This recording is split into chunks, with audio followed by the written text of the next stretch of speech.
Welcome, everyone, back to the arena with me, your host, Matt, my co host, MD, and a special guest with us today. Ben Shabad is a licensed clinical professional counselor, LCPC, life coach based in Chicago.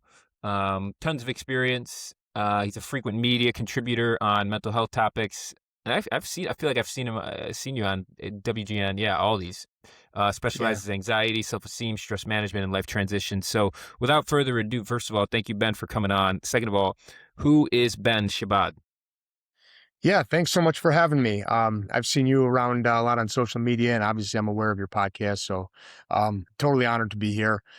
Who am I? I am a mental health therapist, like you stated. I work with adolescents. I work with adults. Sometimes I work with families.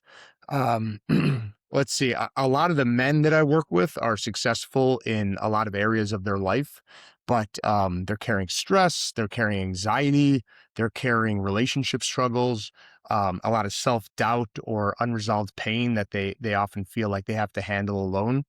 Um, so when I talk on the news or on podcasts, my goal is really just to help listeners understand that their mental health it's not about weakness. It's about really developing the skills and the awareness that you need to become a good person, a good husband, a good father, a good leader.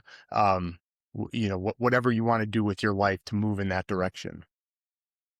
What would you say is one of the most common misconceptions? This could be amongst men or amongst people more broadly, but when they walk into your office for the first time, like what are often some of the, I guess, misconceptions people have? hmm That's a really good question. And I think there are a lot of misconceptions. One of the biggest misconceptions I see is that strength means not being affected by life's challenges. I think in reality, emotional health isn't measured by whether you get knocked down. It's more how uh, honestly you can acknowledge what's happening and how intentionally you respond. So, like the strongest people I know are the ones that really are the most self-aware. It's not that they don't have their own struggles; it's that they acknowledge what's happening around them. They're honest about it, and they're taking real intentional steps to correct for it. When And you I guess like say, taking a, oh, go ahead.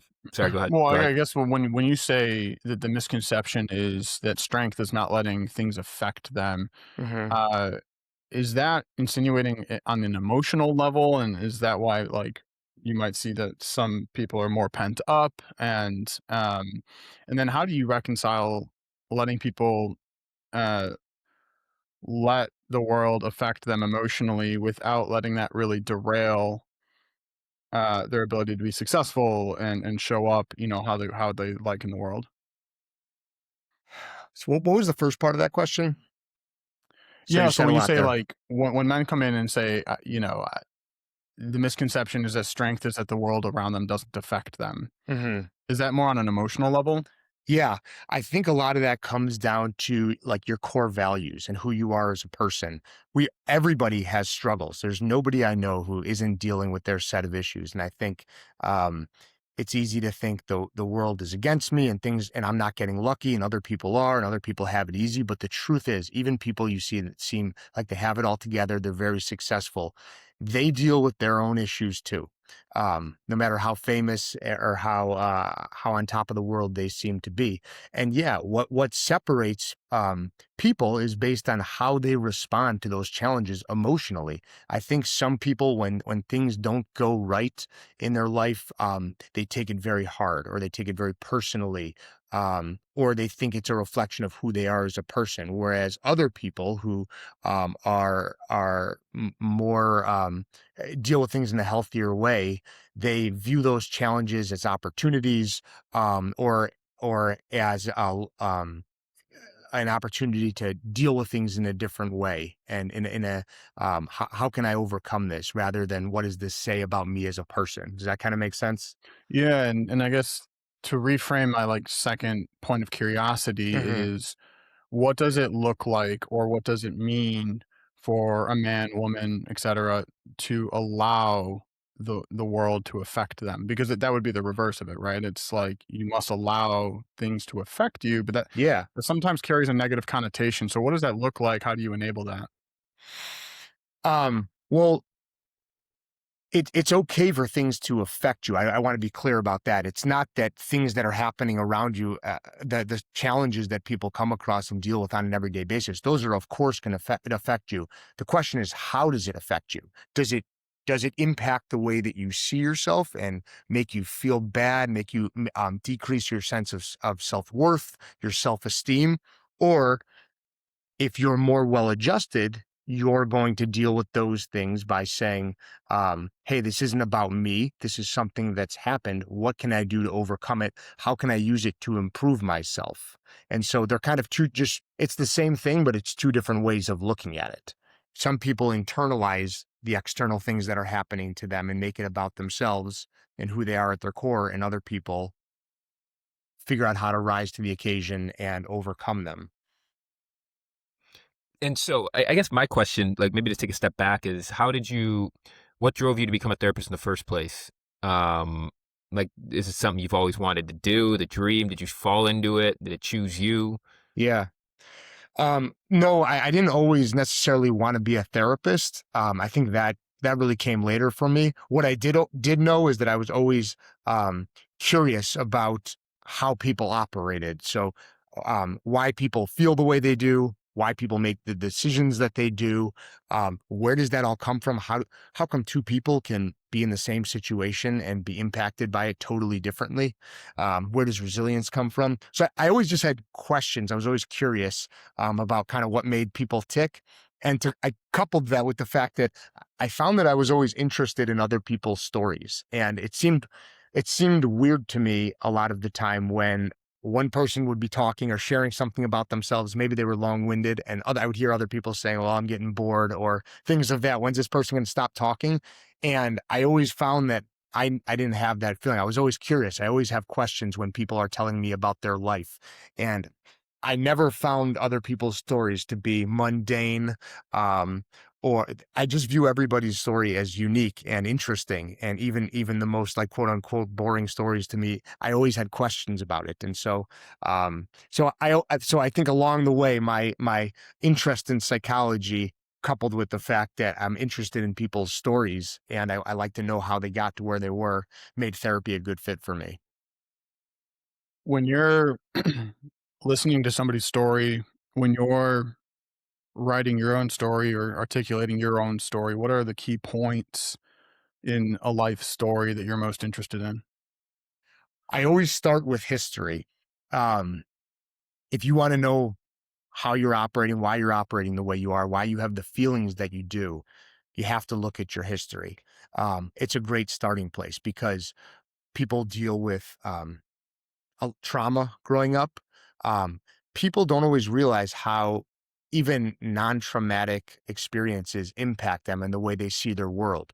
I like to know about people's relationships. That sets the foundation for how you see the world. So, what did it look like with your parents, with your siblings, other caretakers, friends? Um, Kind of every experience matters. Some more than others, but they all impact you in a certain way.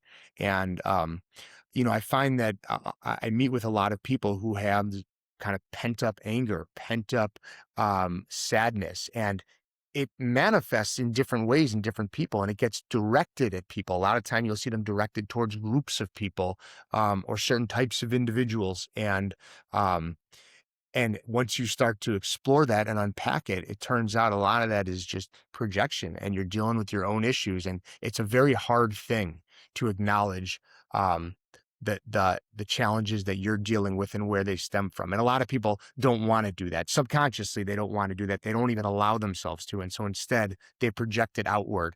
And to me, I love working with clients like that because you see these breakthrough moments and it might it's not that they're discovering something new, it's that they're allowing themselves to be honest with themselves in a moment. Like, hey, this is really about you not being taken care of, or this is about something that happened to you. And so those kind of revelations are fascinating to me. And I really enjoy it because I know that the client is benefiting from it. And so you mentioned that like there are particular types of situations that you love working with. Mhm. Has there ever been a moment where you felt or a situation with somebody where you just felt stumped?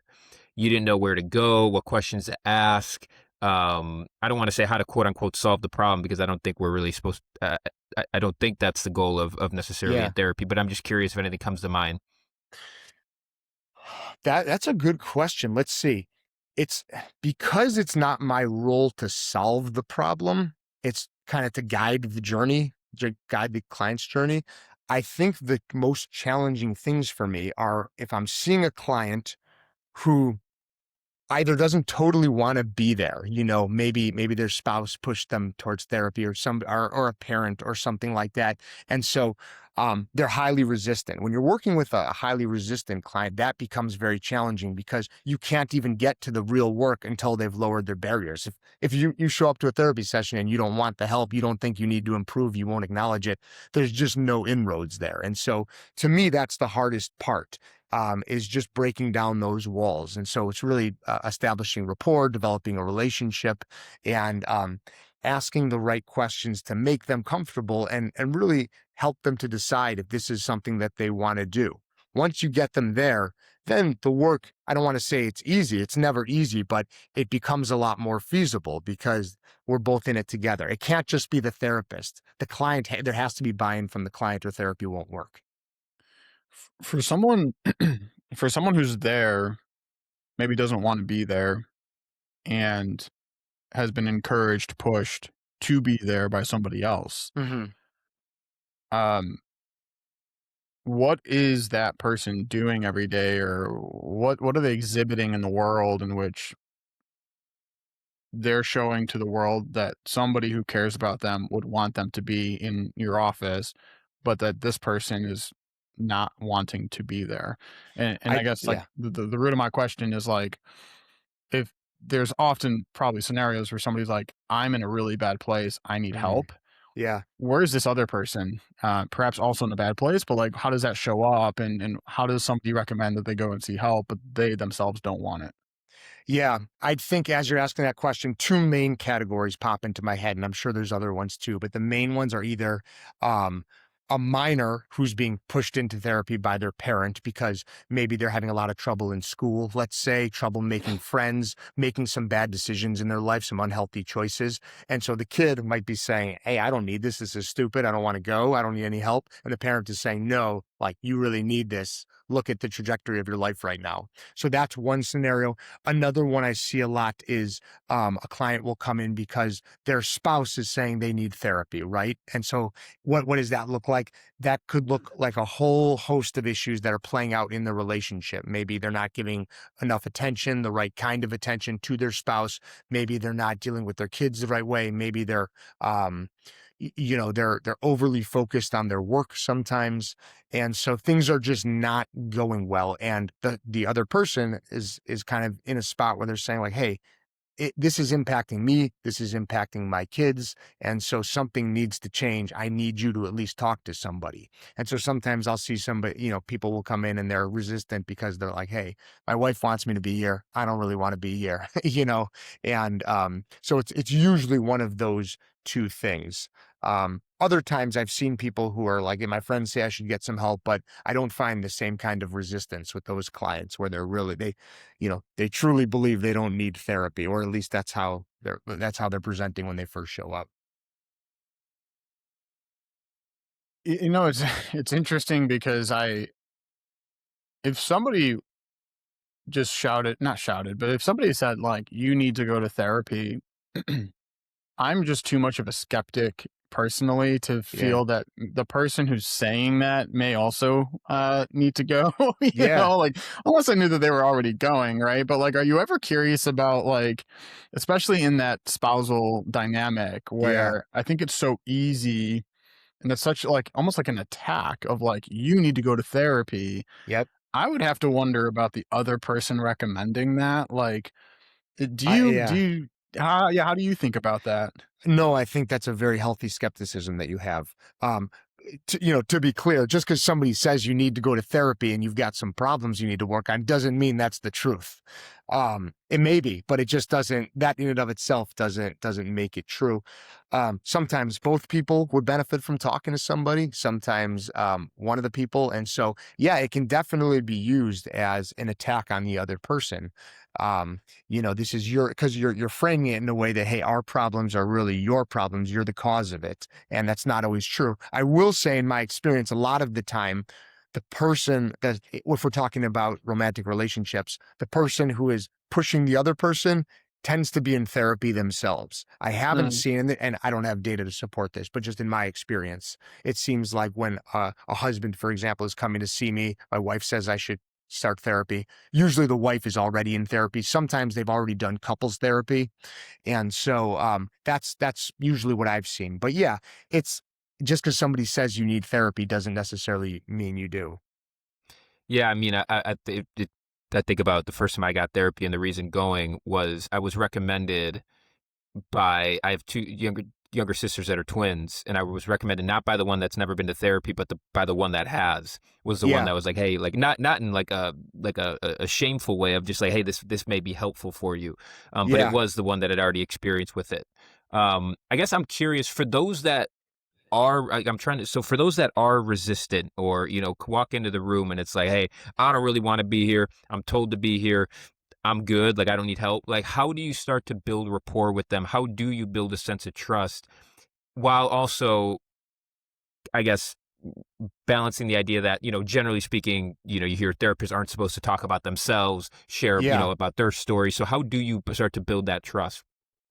Well, um, for personal self-disclosure, I do that sometimes. I don't have a problem with my clients knowing who I am as a person. I don't think there needs to be this hierarchy of, I'm the therapist, you can't know about me.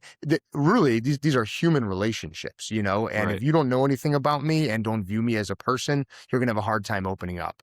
So I don't care about that as much. Again, keeping in mind the therapy session is not about me. I'm not talking about myself to talk about myself. So when I do disclose things about myself, it's to help the client. If I have an experience that's relatable or some insight into that because of something I've gone through, I have no problem that sharing that. Um, how do I deal with those kind of clients and help them help themselves?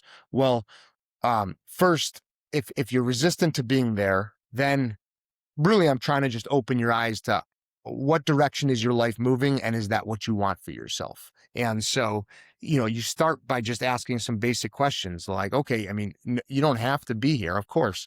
And how's your work going? How are your friendships going? How are your relationships going? Is that where you want them to be? And usually the answer is going to be no, they're not. And then it might be followed up by like, but it's not my fault.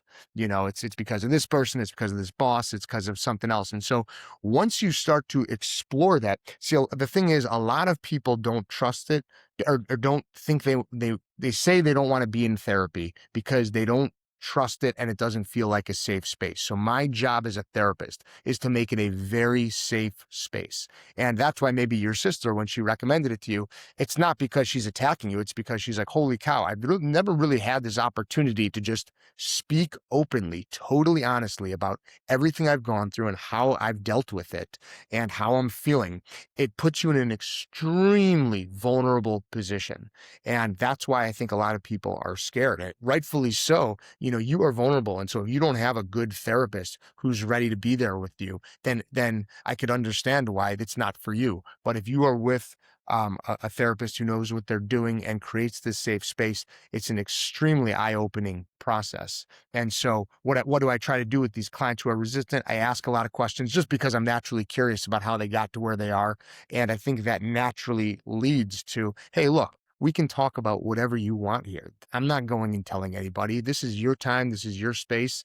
And let's try to make life is so short. Let's just try to make it the best way we can for you, because you want to feel good as much as you can on a day-to-day basis. And so, like, what's getting in your way? And those surface level conversations start to lead to deeper and deeper conversations. So I know that was kind of long-winded, but that's kind of generally the approach. And then do you ever find people, sorry, MD, let me ask real quick. Do you ever find people start to open up maybe, or uh, express a little bit of vulnerability and then kind of retreat, like almost realize like real time, like, oh my God, I'm sharing, I'm opening up, like and then they kind of backpedal. Does that ever happen? Yeah, absolutely. And it totally, again, depends on the client. Some clients come in and they are ready to tell you every single thing that has ever happened to them and how they've dealt with it and how terrible things have been.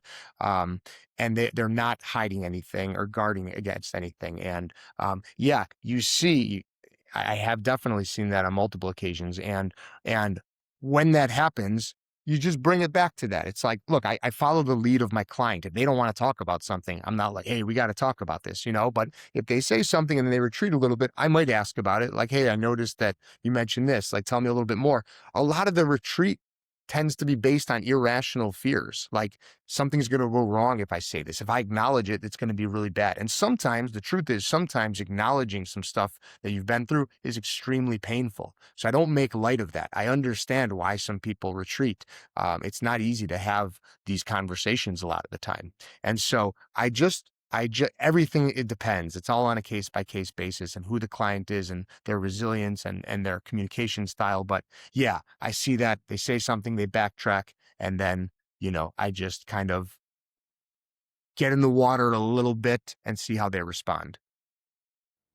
Ben, I have a question, and then I have a backstory, Yeah. and then I want you to speak to this character in the backstory and have a moment with them. Sure. Starting with the question, Okay.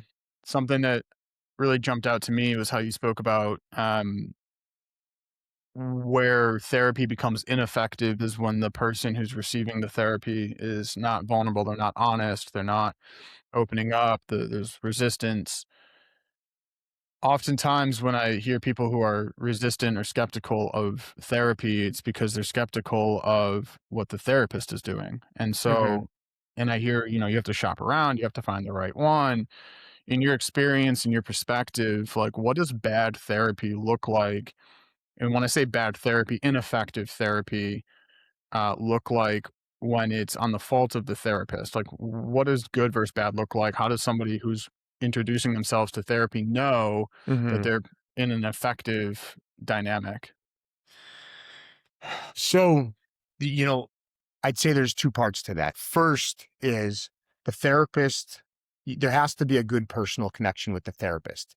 It doesn't matter if the therapist is the most knowledgeable person in the world, just like a teacher who is the most knowledgeable teacher, right? If they don't know how to connect with the students, so the therapist doesn't Mhm. know how to connect with the client. And that's not just like a skill that if I have it, I connect with everybody. There's personal factors involved. That's the same reason people shop around for doctors. It's like, yeah, I don't know. I didn't really like them. I didn't really like them. It's not that they gave you bad advice. There just wasn't that connection there. And with therapy, because it's such, the human connection piece of it is so crucial. It's such a foundation for the therapeutic process that has to be there. So when you're shopping around, you're looking for somebody who like, okay, I can talk with this person. They have that it factor. It's sort of hard to define, but you can just tell that you guys are hitting it off. So they have to have that, and they should be. Well, okay, and then this is another subcategory. So they should be knowledgeable about like theory, right? Because you don't want them just shooting from the hip. Kind of know what the big names in psychology are saying and what those theories look like, because there's different approaches that you could take with different clients. There's psychodynamic, there's CBT, there's DBT, there's all these different sects of psychology, and so so then it's like the approach is the other thing. But really the way that you interact with a client, and here's where I find that the feedback that I've got, and this is what I know about myself, is that my style of therapy works well with a lot of people because it's a little bit different than a lot of therapists have, because we also get trained in a certain way in grad school that I'm not always on board with. And so I think, so that's a long way of saying many therapists take more of a soundboard approach. And so when you go in there, you're talking to them and they're listening and they're acknowledging your statements. And that's the majority of what's happening in there. Now, good listening is a very important skill for a therapist to have, but I am much more of an active therapist. And I do think that Good therapists should be active therapists. So that means that I'm participating in this discussion too. I'm not scared to give you advice or point out some of your blind spots, or tell you if I think that you're doing something you shouldn't be doing, that you're making a mistake. And so just talking you through everything. So it's much more of a back and forth conversation when you're doing therapy with me than I think with a lot of other therapists who just kind of listen the majority of the time. So there's kind of like the personality characteristics, there's the style of the therapist, and then there's the knowledge base.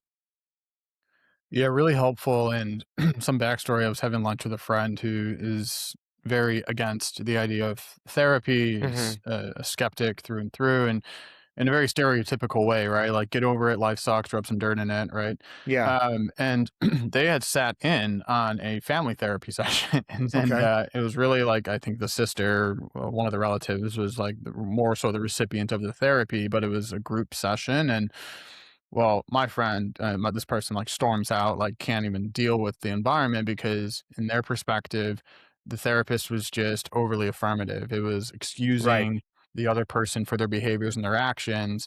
And it was like, oh, everybody else is to blame for your problems but you. And so I think affirmation or being affirmative is an element of therapy. Hmm. How does that go wrong? Or like, if you sat at this lunch table, like, what would you Well, help describe or explain to this person that I just described to you? you can definitely affirm the experiences, and I've heard many. I know that way of thinking is very common. Your friend's not the only one. Um, But, to life sucks, get over it, that type of mentality. No, that's just something that people say, and it's almost like a learned helplessness, almost like they don't even wanna try to make it better because there's so many things embedded in there. There's like a fear of failure, right? What if I acknowledge my problems and I'm working hard to improve my life and it doesn't work out?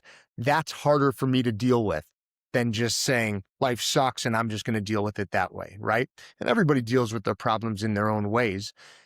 Y- I'm a total believer in free will. You were asking about um, uh, if you should just acknowledge the problems and not say, "Hey, what's your role in this?" No, everybody, we all make a million decisions every day, and so what decisions are you making?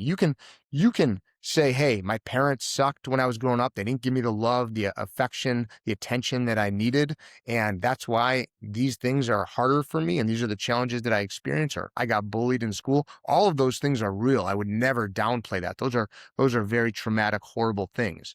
But at a certain point in your life, you need to decide, am I going to make some new decisions for myself and correct these negative thought processes and move in a different direction? Or am I just going to stay stuck in that negativity? And those are decisions that people have to make for themselves. But I totally believe in free will. If you want to get out of that cycle, you have the choice to do it.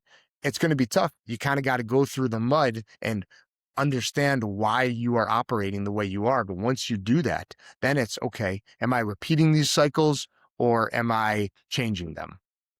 And those are the Do you conversations I have with people a lot.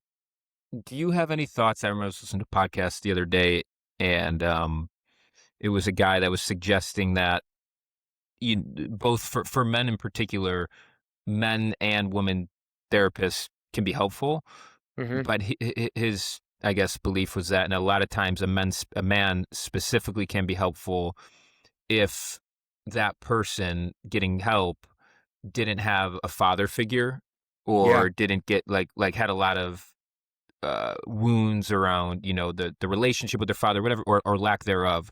I Hmm. guess any thoughts on that? I was interested to hear kind of from your perspective what comes up when I say that. Yeah, I think that can be really, really beneficial if the therapist represents kind of that missing person in your life. Um, there also aren't a lot of male therapists. It's a pretty female dominated field right now. Um, and a woman therapist can be equally beneficial for somebody who's missing that element in their life. But yeah, the type of person, whether it's the sex or any other attribute about the therapist that you are missing in your life or has been neglected, it's absolutely beneficial. It can be beneficial to have that fulfilled, for you to be able to see that in your therapist. Absolutely. And when you think about, like, if there's one thing that you could, like, if you could, you're on the roof, like the mountaintops, and you could scream something that everyone could hear when it comes to mental health, when it comes to personal growth, improvement, whatever it might be, like, what do you wish more people not just knew, but like truly received and could actually like act upon? Um, so many things come to mind there, but there is a major misconception that kind of what we were touching about in the beginning. Everybody has problems. There's nothing wrong with you because of the feelings that you're having, because of the experiences that you've had. So many people let shame and guilt dictate their lives. I mean, truly, at the core, they're so either ashamed of who they are, or a part of themselves, or they feel guilty, and they let those emotions literally dictate s- the majority of the behaviors they engage in. And it's so limiting for people. You're not able to live a fulfilling life. It limits your freedom. And so um, don't be scared of your emotions. Everybody has feelings and emotions, and the more that you try to suppress them and keep them in, the more they manifest and they derail you in your life. And so whether you're talking to a therapist or a friend or anybody, um, doesn't matter as much as being able to get in touch with your feelings and know that it's okay. We've all had really messed up experiences at times, and one experience that might seem trivial that didn't impact other people may have had a profound impact on you. And nobody has ever experienced your life. You are the only person on earth ever to experience the things the way that you've experienced them. And so everyone's story is unique, and that's why I'm so fascinated by people's stories. But because you've experienced it in a unique way, the way that you respond to it is going to be unique. And so just don't feel ashamed of anything that has happened to you or that you're dealing with. Everybody is dealing with their issues, and getting stronger is acknowledging that and being honest with yourself and just saying, hey, this is who I am, and these are the things that I've dealt with, and this is me. There's nothing to be ashamed of. And so I'm kind of emphasizing that point of shame because that comes up in my sessions all the time when you really start to um, uh, unpack what's going on with people. It's like these little experiences and things that have happened that people are trying to shy away from or not acknowledge in themselves. We all have it, you know? And so healthier people are just a little bit more in tune with that stuff and they don't let it dictate. I want to call back to one thing. Last thing on my mind is you talked about like people's resistance coming from a place of like trusting that it'll work or trusting Hmm. that they're in the right place. Um, as somebody who's been a coach to people and professionals, not a therapist, but Yeah. a coach of some sort, like I usually will look for signals that like things are starting to click. And like there's an early signal that we're on the right track to progress. Yeah. When you're working with a new client, what is and this is for people who maybe are introduced to therapy, like, what should they look out for? What can they know? Is that signal that, like, that first signal of progress? Like, what do you look for? It What points to you that this has been effective and that we're on the right track? So that's a great question. And that would totally depend on what the client's goals are. So, what areas of their life are they trying to improve on? It's going to look different if somebody's dealing with social anxiety versus anger management versus improving their relationship with their wife, for example. But so once the problems have been acknowledged and you're starting to figure out why you're operating the way you are, which is absolutely crucial to improving your behavior, in the long run. You can always put band-aids on things, but discovering things in yourself and understanding why the process is the way it is the most helpful long-term solution. So then it would just depend on what you're working on. And so if after we're having these conversations and we're implementing some skills, maybe you go to a party and you feel like your anxiety is lower. And those are the types of things that are going to be reported in the session, right? Hey, I know you had this big event coming up. You were nervous about it because of X, Y, and Z. You might see this person. This person might say something to you. In the past, you would have been an 8 out of 10 on anxiety, right? And now you're reporting a 5 out of 10 on anxiety. What was the difference? And so, yeah, it could do with conversations. It could have to do with preparation. So it really just depends on what the client is there for. Ben, to wrap this up, man, we got a big one for you. What in Yeah. life, it could be personally, professionally, what in life are you most proud of? Oh man, that's what am I most proud of? Um, I mean, there's things in my personal life that I'm proud of. I'm proud of my family and my wife and kids and my work as a professional. I'm very proud of. I think the more I do the work, the more I see the clients I help. And I'm very proud of that. I love walking away from a session and feeling like somebody has benefited and that they can live a little lighter. That's always a really good feeling for me, and I feel proud after that. Probably, yeah, those two things, my family, my professional life. The Pride's an interesting thing. I have a lot of very good friendships in my life, and I'm very grateful for those. And there's a sense of pride that comes along with that. Although it's more of just feeling grateful for all the positive things in my life, and that's also something I talk about with my clients. Is it's easy to focus on negative things in your life because we all have them, and some have them way more than other people. But for anybody, we have negative things, and so where is your attention being focused? And for some people, they focus on the negative things the majority of the time, and other people are able to shift and say, wait a minute, like, I know I have all these struggles, but look at all these great things in my life that I'm taking for granted or that I don't realize are there because, um, there's a great story I was reading recently, and it might have been to one of my kids, but the idea was that, like, you have this really bad situation and, you can't figure out how to get out of it. And so the advice that the person is giving them are all these little suggestions that actually make their problem a lot worse. And so things keep getting worse and worse with every suggestion. And then eventually they say, wait, everything's terrible. What do I do? And as they start removing all these negative things, they get back to where they started from and they're like, wow, this is fantastic. And so sometimes you don't always realize how good of a situation you have until things get a lot worse. And I try to just take that perspective, whether it's your health or your family or your friends or being able to do things that you want to do, freedoms, everybody has a lot of things going for them. And so you really just need to focus on that. Ben Shabad, everyone. Ben, thank you so much for your time, man. Thanks so much for having me, guys. This is an awesome podcast.